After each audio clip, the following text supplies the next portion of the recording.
அண்ணா சீரியலில் நாளைக்கு என்ன நடக்க போகுதுன்னு பார்க்கலாம். வாங்க வீடியோக்குள்ளே போகலாம். முத்துப்பாண்டி அவங்க அப்பா கிட்டே எனக்கு ஒரு பொண்ணு பாருங்கிறாங்க. அட பொண்ணு பார்க்க சொல்லிட்டியா, என்கிட்டயே சொல்லிட்டியா? 50 பொண்ணு என் கைவசம் இருக்குடா.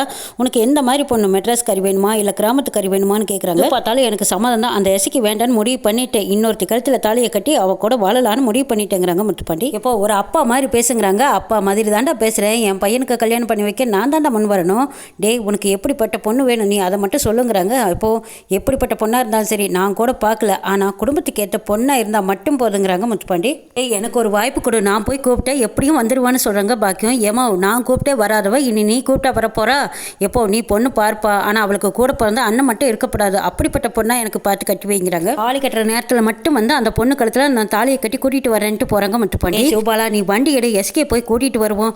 அவளை தவிர இந்த வீட்டுக்கு மருமகான்னு சொல்லிக்கிட்டு இந்த வீட்டுக்குள்ளே வந்தால் எவ்வளையும் நான் உள்ள விட மாட்டேங்கிறாங்க பாக்கியம். ஆல்ரெடி ஆடு, நீ போய் கூப்பிட்டா மட்டும் வந்துருவாளா உங்களோட மருமக? என் மகன் கூப்பிட்டே வரல, தட்டி மூஞ்சியில் வீசுவா. அப்போ நீ அவமானப்பட்டு தாண்டி வந்து நிற்பேங்கிறாங்க சுந்தரபாண்டி.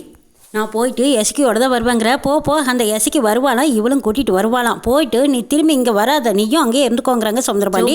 பாக்கியமும் எஸ்கியை பார்த்து கூப்பிட்றதுக்கு போகிறாங்க. வைகுண்டம் சண்முகத்துக்கிட்ட பேச முடியாமல் பேசுகிறாங்க. யானை தன் தலையில் தானே மண்ணை வாரி அள்ளி போட்டுக்கிட்ட மாதிரி தான் இப்போ உன் அண்ணக்காரன் முறுக்கிக்கிட்டு நிற்கிறாங்க. பாருல எஸ்கே, உன்னோட வாழ்க்கையை நீயே தொலைச்சிக்காத. கடைசி காலத்தில் எனக்கு யாருமே இல்லைன்னு சொல்லிக்கிட்டு நீ அழுகுத்தான் போகிற பாருங்கிறாங்க வைகுண்டம். இப்போ நீ கொஞ்சம் வாய் முடிக்கிட்டு கம்மன் இருக்க மாட்டியாங்கிறாங்க. ஏண்டா நான் எப்படிடா வாய் முடிக்கிட்டு கம்மன் இருப்பேன்? நான் பெத்த புள்ள, என் கண்ணதுவே அவள் வாழ்க்கை கட்டுறதை நான் எப்படி பார்த்துக்கிட்டு இருப்பேன்? அந்த சமுத்திரபாண்டி எப்பப்போ என் புள்ள வாழ்க்கையை தொலைக்கலான்னு எதிர்பார்த்துட்டு இருக்கான். இந்த நேரம் பார்த்து மாப்பிள்ளையா வந்து இவளை கூட்டிகிட்டு போய் பொழைக்கிறேன்னு கூப்பிட்றாரு. நீ வேண்டவே வேண்டாம் நிறுத்தி வச்சிருக்கேன், நான் எப்படி தான் வாய் முடிக்கிட்டு அமைதியாக இருப்பேங்கிறாங்க வைகுண்டம். பாக்கியம் வர்றாங்க. சண்முகம் பார்த்ததும், அடடே உன் கூட்டாளி வந்தாச்சா, பேசுங்கிறாங்க. பாக்கியம் உன் மவன் முத்துப்பாண்டி வந்து கூப்பிட்டான்.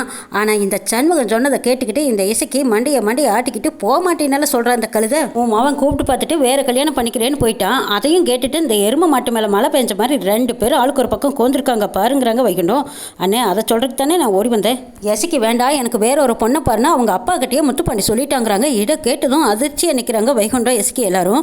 அத்தை, இப்படியெல்லாம் சட்டப்படி செய்ய முடியாது, இது குற்றம்ங்கிறாங்க வீரா. எங்கள் அப்பா எதுதான் சட்டப்படி செஞ்சுருக்காங்க, இதில் எங்கள் அண்ணன் வேற போலீஸ்காரன், இதில் அவனுக்கு தெரியாத சட்டம் ஏதாவது இருக்கா? என்ன கிரிமினல் வேலை வேணாலும் அப்போ நம்ம அவனு செஞ்சுருவாங்கன்னு சொல்கிறாங்க சிவபாலன். எவ்வளோ பெரிய விஷயத்த சொல்கிறோம். சண்முக பையன் காதலியே போட்டுக்காமல் இருக்கான் பாரு. ஆனால் இவ அப்பா வந்து குதின்னு குதிச்சுட்டு இருக்காரு. அவனுக்கு வேறொரு கல்யாணத்தை பண்ணி வச்சே தீர்வேன்னு நிற்கிறாரு. சொன்ன மாதிரி செஞ்சிடுவாரு. அதை கேட்டதும் தான் பதறி போய் ஓடி வந்திருக்கேங்கிறாங்க பாக்கியம். இதையெல்லாம் கேட்டுக்கிட்டு நான் மட்டும் சந்தோஷமாவா இருக்கேன்னு சொல்லி வைகுண்டம் அழுகுறாங்க. ஏல எஸ்கி, இவங்கெல்லாம் பேசுகிறத கேட்டு உனக்கு அண்ணன் மேலே நம்பிக்கை இருக்கா இல்லையான்னு கேட்குறாங்க. எஸ்கி பார்த்துட்டு, அண்ணன் உன் மேலே எனக்கு முழு நம்பிக்கை இருக்குது, நீ எது செஞ்சாலும் எனக்கு நல்லது தான் செய்வேன், நீ என்ன செஞ்சாலும் சரிங்கிறாங்க. சரியில்லை எஸ்கி, உனக்கு நான் எப்போ எந்த நேரத்தில் என்ன செய்யணுமோ அதை நான் செய்வேன், நான் உன்னை கைவிட மாட்டேன்னு சொல்கிறாங்க சண்முகம். சிவபாலனுக்கு அவங்க ஃபோனில் ஒரு ஃபோட்டோ அனுப்பியிருக்காங்க. இதை பார்த்ததும், அம்மா இங்கே பாரு, அப்பா சொன்ன மாதிரி செஞ்சுட்டாரு, இதோ அண்ணனுக்கு பார்த்துருக்கிற பொண்ணுன்னு ஃபோட்டோவை பார்க்குறாங்க. எல்லாரும் ஆளாளுக்கு அந்த பொண்ணு ஃபோட்டோவை பார்க்குறாங்க. இங்கே நான் பார்த்து சொல்கிறேன் கொடுங்கன்னு சொல்லிட்டு சண்முகம் அந்த ஃபோட்டோவை பார்க்குறாங்க. ஐயே, இது நம்ம மாப்பிள்ளைக்கு செட் ஆகாத பொண்ணாவெல்லாம் இருக்குது, பொண்ணு கொஞ்சம் கலர் கம்மியாக இருக்குது, கண்ணு வேறு சிறுசாக இருக்குதுங்கிறாங்க. அதில் விளங்காதவனே, இங்கே என்ன பிரச்சனை ஓடிட்டுருக்கு, நீ என்ன தமாசு பண்ணிட்டு இருக்கிறியான்னு கேட்குறாங்க பாக்கியம். மச்சானுக்கு நான் பொண்ணு கூட பார்க்கக்கூடாதான்னு கேட்குறாங்க சண்முகம். ஐயோ, என்ன இப்போ விளையாட்டு பண்ணிட்டு இருக்கான் ஏழை பரணி, இவனுக்கு மண்டியில் உரைக்கிற மாதிரி நீயாவது ஏதாவது சொல்லுங்கிறாங்க பாக்கியம். நான் எதுக்கு சொல்கிறேன், இவங்க அக்கா தங்கச்சியே எல்லாருமா சேர்ந்துக்கிட்டு என்னை கொத்துக்கறி போடுறக்கா, இவளுக்கு ஏற்கனவே நான் நல்லது செய்ய போகிறேன்னு சொல்லிட்டு போய் இப்போ என்னை குற்றவாளியாக பார்க்குறாளுங்க. இதுக்கு மேலே நான் இவளுக்கு வாழ்க்கையிலாம் தலையிட மாட்டேன், நீங்கள் என்னமோ செஞ்சுக்கோங்க, ஆளை விடுங்க சாமிங்கிறாங்க பரணி.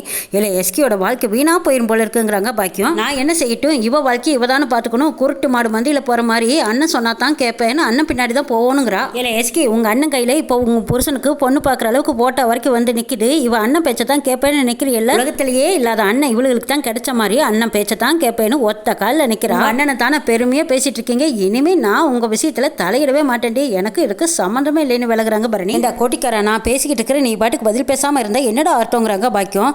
ஏ அத்தை வந்து எவ்வளோ நேரமாக கத்திக்கிட்டு இருக்குது, எசைக்கு போய் ஒரு டம்ளர் காப்பி கொண்டுக்கிட்டு வா, அப்படியே சிவபாலனுக்கும் கொண்டு வா, சின்ன டம்ளரில் எனக்கும் கொண்டு வாங்குறாங்க. ஏண்டா நான் காப்பி தண்ணிக்கா வந்திருக்கேன், இங்கே பாரு இந்த வீட்டில் நான் பச்சை தண்ணி கூட குடிக்க மாட்டேங்கிறாங்க. பாரத்தை உன் மருமகிட்ட பேசு, இல்லைன்னா உன் அண்ணங்கிட்ட பேசு, என்கிட்ட பேசாத, என்னை ஆளை விடுங்கிறாங்க சண்முகம். எசைக்க பெற்றவன் நீ தானே, இவனை விட உரிமை உனக்கு தண்ணி அதிகமாக இருக்குது, நான் பேசி என்ன ஆக போகுது, நான் ஒரு செல்லா காசாத்தானே இந்த வீட்டில் உட்காந்துருக்கேன், இவளுகெல்லாம் பண்ணுறதுக்கு நான் இந்த வீட்டில் உத்தரத்தில் தான் தொங்கணும், அதுக்கு கூட எனக்கு தைரியமெல்லாம் இருக்கேங்கிறாங்க வைகுண்டம். ஐயோ, எனக்கு தான் இந்த வீட்டில் எல்லாருமே பித்து இழுத்து பிடிச்சிருக்காங்களோ. இங்கே பாரல சண்முகம், இனி நான் இந்த வீட்டுக்கு வரமாட்டேன். எஸ்கியோட வாழ்க்கையை நீயே பாலாக்குற.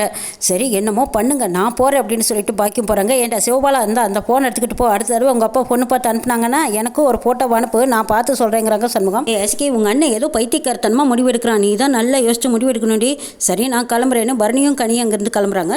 சண்முகம் பரணிக்கு மல்லிகைப்பூவும் அல்வாவும் வாங்கிட்டு வந்திருக்காங்க. ஏன்டா தங்கச்சின்னு அவளுக்கு வாழ்க்கையை கெடுத்துட்டு நீ மல்லிகைப்பூவும் அல்வாவும் வாங்கிட்டு வந்திருக்கிறியாங்கிறாங்க.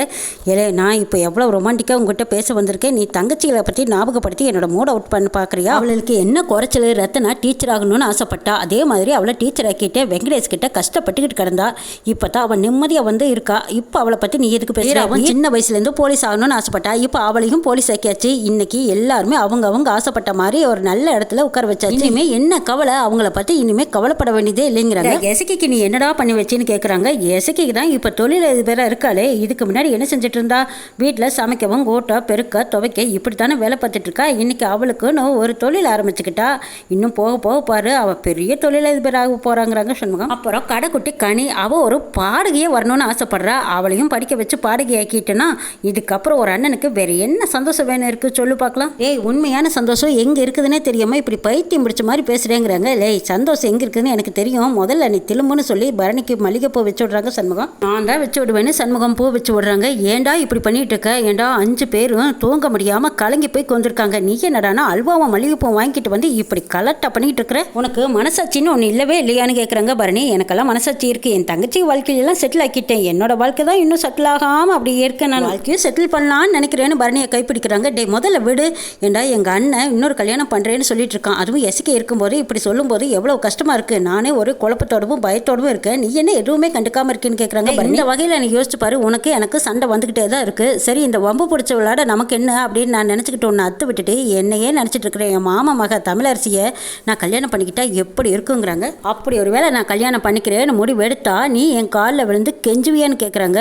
யார்? நானா உன் காலில் வந்து கெஞ்சுவேன்? டே அப்படி ஒரு நினைப்பு உனக்கு இருக்காடான்னு கேட்குறாங்க பரணி. போடான்னு போய்கிட்டே இருப்பேங்கிறாங்க பரணி. அதைத்தானே என் தங்கச்சி நான் செய்ய சொல்கிறேன், இதில் என்ன தப்பு இருக்குன்னு கேட்குறாங்க சண்முகம். பரணி என்ன செய்யணும், எப்போ செய்யணும், எது செய்யணுங்கிறது எனக்கு நல்லா தெரியும். என் தங்கச்சி வாழ்க்கையை நான் எப்படி செய்யணுமோ அப்படி அமைச்சு கொடுப்பேன். நீ இதை பற்றி நினச்சி டென்ஷன் ஆகாதீங்கிறாங்க.